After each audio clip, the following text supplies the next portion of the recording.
Halo teman-teman, dukung terus channel kami dengan cara klik like, comment, and subscribe. Kisah Nabi Yunus yang ditelan ikan raksasa. Nabi Yunus diutus Allah Subhanahu wa Ta'ala untuk berdakwah kepada suatu kaum, di mana kaum tersebut telah menyimpang dari ajaran Allah Subhanahu wa Ta'ala. Kaum tersebut berada di negeri Ninawa di dekat kota Mosul, Irak.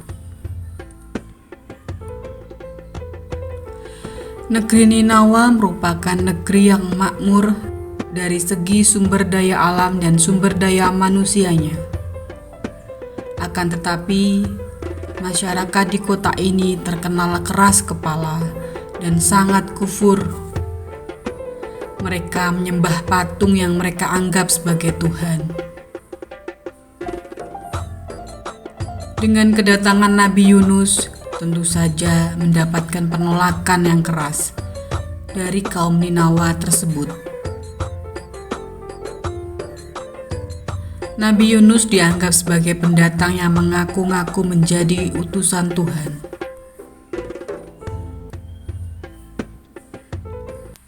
Ketika berdakwah, kaum Ninawa tidak pernah percaya dengan Nabi Yunus. Mereka mencemooh, mengolok-olok, bahkan menghina Nabi Yunus.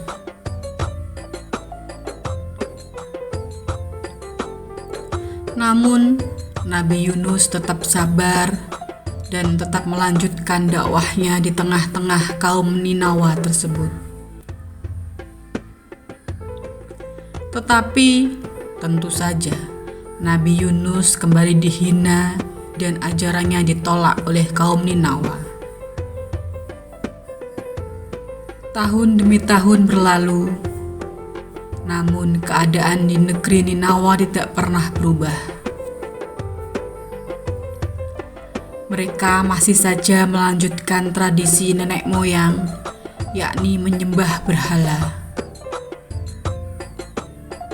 Setelah bertahun-tahun berdakwah tanpa hasil, Nabi Yunus akhirnya merasa kecewa. Nabi Yunus merasa marah, sehingga ia meninggalkan kaumnya tersebut tanpa menunggu perintah dari Allah Subhanahu wa Ta'ala. Nabi Yunus akhirnya berjalan ke arah pantai mendatangi sebuah kapal di pelabuhan. Nabi Yunus meminta izin kepada sang nahkoda untuk dapat menumpang di kapalnya. Nahkoda kapal pun mengizinkan Nabi Yunus untuk menaiki kapalnya. Meski sang nahkoda tahu bahwa kapalnya tersebut sudah kelebihan muatan, Nabi Yunus lalu beranjak menaiki kapal. Tak berapa lama kapal pun melaju.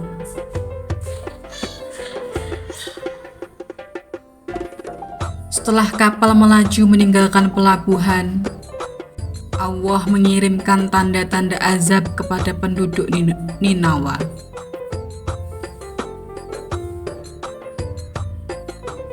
Awan hitam mulai datang menyelimuti langit di negeri Ninawa. Kaum Nabi Yunus yang mulai merasa ketakutan, mereka pun sadar bahwa mereka telah salah menolak ajakan dari Nabi Yunus.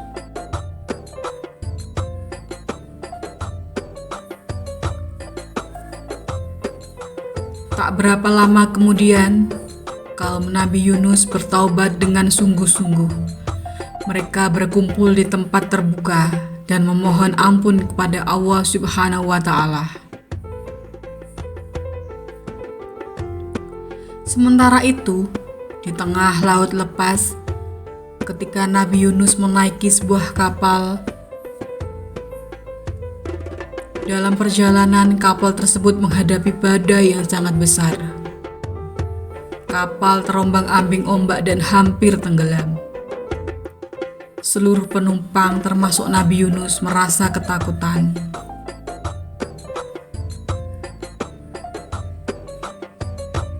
Mereka semua beranggapan bahwa badai itu datang disebabkan oleh dosa dari salah satu di antara mereka. Dan untuk menyelamatkan kapal yang sudah hampir tenggelam, mereka memutuskan untuk mengundi siapa yang harus dilempar ke laut.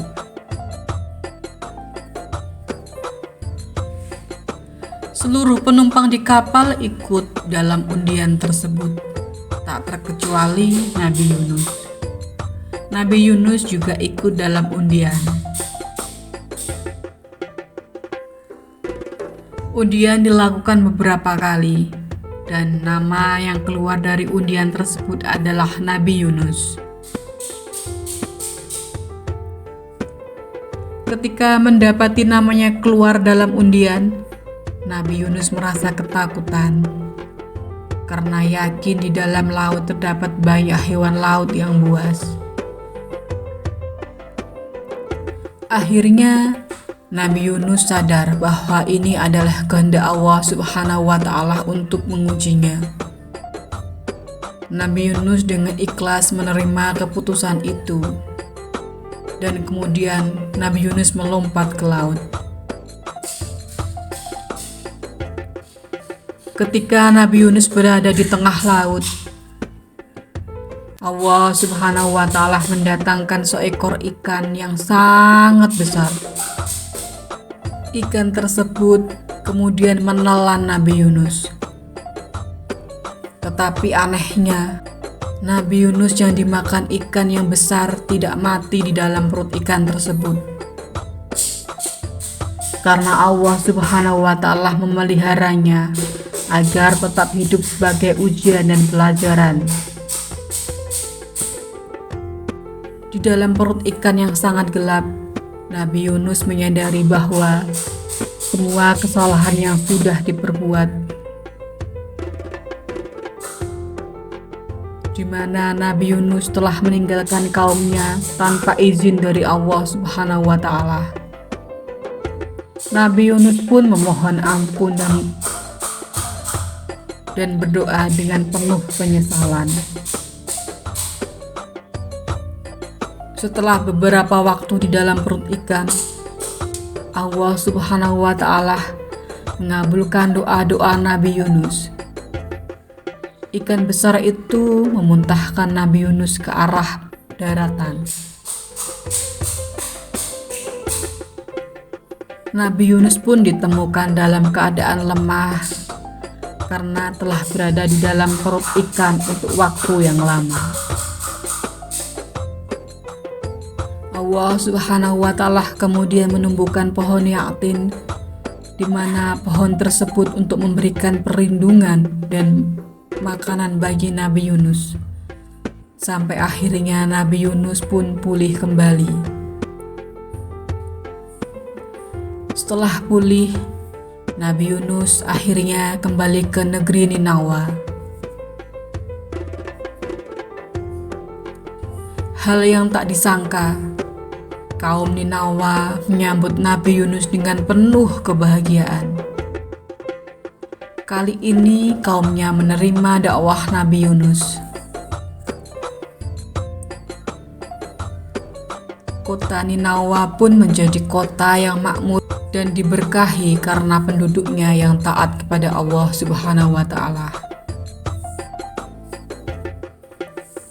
Hikmah dari kisah Nabi Yunus bahwa kesabaran dan keikhlasan dalam menghadapi tantangan dapat menghadirkan sesuatu yang baik untuk kita. Penduduk Ninawa menunjukkan bahwa taubat yang sungguh-sungguh dapat menghapus dosa-dosa dan mengangkat azab. Allah Subhanahu wa Ta'ala adalah Maha Pengampun terhadap hambanya, baik seorang nabi maupun umat manusia biasa.